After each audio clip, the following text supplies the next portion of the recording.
औषधि बनाने की कला। जटायु परिवार के सभी सदस्य एक साथ हाफ उठे। यदि जादुई साधना और शारीरिक साधना करने वालों में से सबसे अधिक किसी पद वालों को महत्व देते थे तो वो था औषधि। औषधि निर्माता जिन्हें हकीम भी कहा जाता था। औषधि निर्माता स्वयं तो शारीरिक रूप से कमजोर होते थे, पर उनके पास अद्भुत और चमत्कारी पोषण बनाने की क्षमता होती थी। एक उच्च स्तर का औषधि निर्माता जो उन्नत पोषण तैयार कर सके, वह अनगिनत शक्तिशाली साधकों को अपनी ओर आकर्षित कर सकता था, भले उसके पास स्वयं लड़ने की प्रबल शक्ति न हो। पर उनके संबंध अत्यंत मजबूत होते थे। अधिकतर लोग ज्यादातर जादूगर को नाराज करना पसंद करते, पर किसी उच्च स्तर के औषधि निर्माता को नहीं, क्योंकि वे जानते थे यदि उन्होंने किसी औषधि निर्माता को क्रोधित कर दिया तो उनके पीछे खड़ी शक्तिशाली ताकतों को घेरे का सामना करना पड़ेगा। स्पष्ट था कि धीरज निया को युद्ध कौशल की राह को छोड़कर मजबूत संबंधों की राह पर चलना चाहते थे। यदि वह भविष्य में एक उच्च स्तर की औषधि निर्माता बन जाती है तो उसके द्वारा तैयार किए गए पोषण अनेक प्रभावशाली शक्तियों और विशेषज्ञ को आकर्षित कर सकते थे। यदि उसके पास अन्य सहारा होता तो अन्य 4 प्रतिष्ठित परिवार जटायु परिवार को उकसाने से पहले 100 बार सोचेंगे।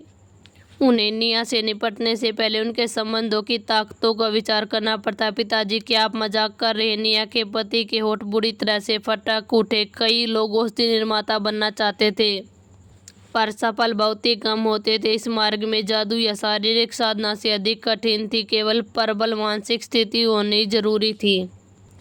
स्वभाव स्थिर होना चाहिए, और सबसे बढ़कर औषधि विद्या में स्वाभाविक प्रतिभा, अन्यथा सब कुछ केवल खोखली ही बात रह जाती। यदि औषधि निर्माता इतना ही आसान होता तो रंगून साम्राज्य में पोषण इतने ऊंचे दामों पर क्यों बिकते? निया तो स्वस्थ होने से पहले मूर्ख मानी जाती थी, फिर भी धीरज जी यह विश्वास क्यों था कि वह सेंट लोरेंट अकादमी के औषधि निर्माण विभाग में प्रवेश कर सकेगी? धीरज जी ने ठंडी दृष्टि से निशा के पति की ओर देखा और कठोर स्वर में बोली, आजकल तुम्हारा साहस कुछ अधिक ही बढ़ गया है। अब तुम मेरे निर्णयों पर भी प्रश्न उठाने लगे हो। निशा के पति तुरंत मौन धारण कर लिया। तुम में से किसी को भी मेरे निर्णय पर आपत्ति करने का अधिकार नहीं है। और ध्यान से सुन लो, मैंने तय कर लिया है कि निया मेरी उत्तराधिकारी होगी। यदि किसी को इस विषय में कुछ कहना है तो अपना सामान बांधकर परिवार की अन्य शाखाओं में चले जाओ।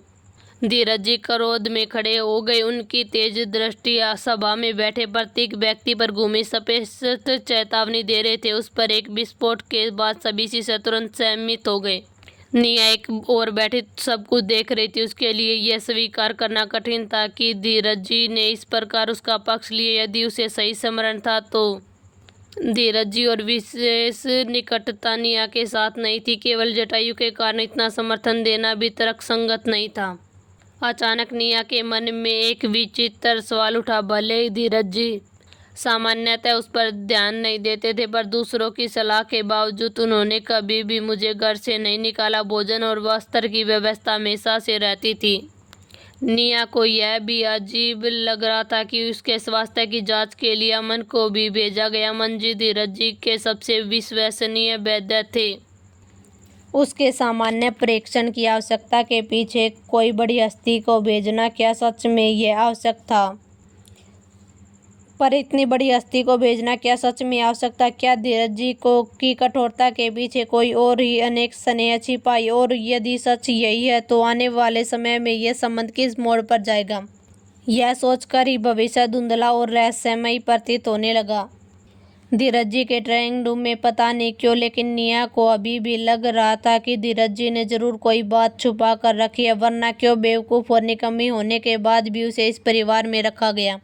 सभी सुराग उसके मन में एक दूसरे से जुड़ते चले गए और विचार धीरे धीरे स्पष्ट होने लगे। वह भी इतनी ही सोच में डूबी थी। तभी धीरज जी ने पुकारा, सिद्धार्थ, तुम देवभूमि से आने वाले अतिथियों के स्वागत की जिम्मेदारी संभालो।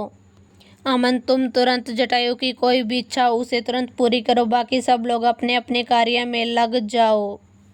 निया, तुम मेरे साथ चलो, मेरे अध्ययन कक्ष में चलो। यह पहली बार है जब निया धीरज जी के साथ उनके ट्रेनिंग कक्ष में गई थी। कमरा सादा और बिना किसी आडंबर के था। एक बड़ी अलमारी थी जिसमें प्राचीन ग्रंथ ठूस ठूस कर भरे गए थे और एक मेज रखी थी। जटायु परिवार अत्यंत समृद्ध था, पर धीरज जी का जीवन आश्चर्य रूप से सरल और सादा था। वह मितमयी थे, पर परिवार के किसी भी सदस्य के साथ कभी अन्याय नहीं करते थे। बैठ जाओ, धीरज जी ने मुस्कुराते हुए निया की तरफ देखा। निया ने आज्ञा मानी और बैठ गई। उसे समझ नहीं आ रहा था कि धीरज जी ने उसे यहाँ पर क्यों बुलाया है, इसलिए वह शांत होकर बोलने की प्रतीक्षा करने लगी। धीरज जी ने अपनी मेज के पीछे से एक चित्रपट खोला और निया को थमा दिया। निया ने उसे फैलाया। उसमें एक दंपति का चित्र था जो साथ साथ खड़े थे। पुरुष 20-22 वर्ष का प्रतीत हो रहा था। उसका रूप अर्णव से 100 गुना अधिक था। भले ही वह केवल एक चित्र था, पर उसका सौम्य और सुरुचिपूर्ण व्यक्तित्व जीवन सा प्रतीत हो रहा था। उसकी मुस्कुराती हुई आंखें किसी का भी मन जीत सकती थी। उसके साथ खड़ी स्त्री कोमल और नाजुक लग रही थी। वह अत्यंत सुंदर थी, बड़ी चंचल आंखें और संतुलित मन भावना मुखा करती। ऐसा लगता है मानो कोई अप्सरा धरती पर उतर आई और उससे दृश्य हटाना असंभव हो। चित्र में वे दोनों इतने पूर्ण और अद्वितीय लग रहे थे कि मानो वास्तविक न होकर ये कुछ और ही हो। ये तुम्हारे माता पिता है। दुर्भाग्य से तुम्हारे जन्म के कुछ समय बाद ही इनका निधन हो गया। धीरज जी का स्वर धीमा था और उसमें स्पष्ट पश्चाताप झलक रहा था। निया स्तंभ रह गई। अब उसे समझ आया कि क्यों सिद्धार्थ जी और अन्य लोग उसे क्यों पिता होने के संबंध में नकारते थे। इतने पूर्ण और सुंदर दंपति की संतान इतनी साधारण कैसे हो सकती थी। निया स्वयं भी अपने अस्तित्व को लेकर संशय में थी। फिर सिद्धार्थ जी और निशा के पति की बात ही क्या थी। मैं तो उनसे बिल्कुल नहीं मिलती, निया ने धीरे से कहा। धीरज जी मुस्कुराए। रूप भले ही न मिले, पर जब तुम स्वस्थ होने के बाद मुस्कुराई तो मुझे तुम्हारे पिता की छवि याद आ गई। निया सामान्य चेहरे को छूकर देखा। उसे विश्वास करना कठिन लग रहा था कि उसकी मुस्कान उसके पिता जैसी है। उसका रूप तो जैसे किसी बदसूरत बतख जैसा रहा था। चित्र में तो वे दोनों मान्य दिव्य हंस हो। यदि वह वंशानुगत परिवर्तन भी था तो क्या कुछ अधिक ही असामान्य नहीं था। उस युग में रूप सुधार का कोई उपाय नहीं था, फिर भी वे दोनों इतने पूर्ण दिखते थे। यदि वह सच में उनकी बेटी है तो उसका रूप इतना कुरूप क्यों था। निया के होठ भी हिल गए। शायद विधाता को उसमें कोई विशेष स्नेह ही नहीं था।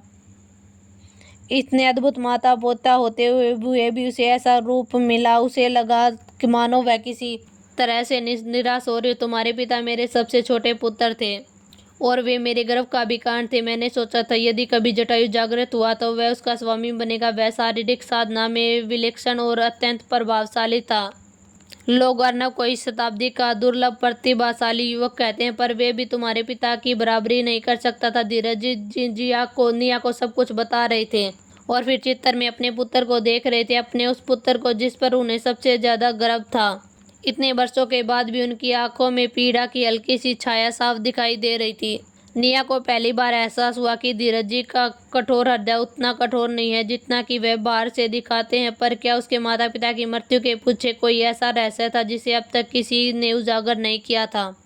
अगर उसके पास ताकत हुई तो वह इस सच के पीछे जरूर जाएगी, लेकिन अब उसे सिर्फ खुद को ताकतवर बनाने पर ही ध्यान केंद्रित करना था। निया के तस्वीर को गौर से निहारते हुए देखकर धीरज जी ने उसे कुछ बताना शुरू कर दिया। उस वर्ष तुम्हारे माता पिता की मृत्यु अत्यंत विचित्र परिस्थितियों में हुई थी। वे तुम्हें वापस यहाँ पर लेकर आए, तब उन्होंने बताया कि तुम्हारी बुद्धि ठीक नहीं है। उन्होंने यह भी कहा कि तुम जीवन भर न तो शारीरिक साधना कर पाओगी न ही जादू कर सकोगी। उस समय जब मैंने तुम्हें देखा था तो मेरा हृदय भारी हो गया। मैं हमारे परिवार के भीतर चल रहे संघर्षों की सबसे अधिक जानता हूँ। तुम्हारे माता पिता तुम्हारे सारे नहीं रहे, इसलिए शायद यह तुम्हारे लिए अच्छा ही था कि तुम जादू या शारीरिक साधना नहीं कर सकती थी। धीरज जी ने गहरी सांस लेते हुए कहा। निया ने धीरे से सिर हिलाया। वह धीरज जी के शब्दों के पीछे छिपे हुए अर्थ को समझ रही थी। परिवार के भीतर कितने आंतरिक विवाद थे, विशेषकर सिद्धार्थ जी और निशा के पति के बीच के विवाद। यदि उसके पास कोई प्रतिभा होती तो माता पिता के संरक्षण के बिना वो चुपचाप उसे रास्ते से हटा सकते थे, भले ही धीरज जी ने उसे बचाने का प्रयास करते। पर अब वे वृद्ध हो चुके थे। यदि उनके बाद वह अकेली रह जाती तो निशा के पति और अन्य लोग उसके साथ कुछ कर सकते थे। धीरज जी ने की बातों ने निया के मन में उठने वाले सारे संदेह को दूर कर दिया। नीरज जी ने उसे दूर रखा, उसकी उपेक्षा की। वह सब कुछ उसे सुरक्षित रखने के लिए था। वह तभी सुरक्षित थी जब तक किसी की दृष्टि उस पर न टिकी थी। अमन जी का गुप्त रूप से उसकी देखभाल करना भी अवश्य धीरज जी की ही व्यवस्था रही होगी। यहाँ तक कि सिद्धार्थ जी के उनके प्रति स्नेह और संभवतः उसी की प्रेरणा से रहा होगा। भले ही धीरज जी खुले रूप से उसका पक्ष नहीं लेते थे, शायद इसलिए उन्होंने सिद्धार्थ जी, जिनमें जटायु परिवार की रक्त रेखा नहीं थी, उसकी सुरक्षा के लिए आगे किया। निया की आंखों में अनायास आंसू भर गए। वह प्रभावशाली वृद्ध पुरुष जो बाहर से कठोर दिखता था, भीतर ही भीतर उसके भविष्य के लिए योजना बनाता रहता था। यदि धीरज जी ने जानबूझकर ये सब न किया होता तो शायद वह आज तक जीवित न रह पाती।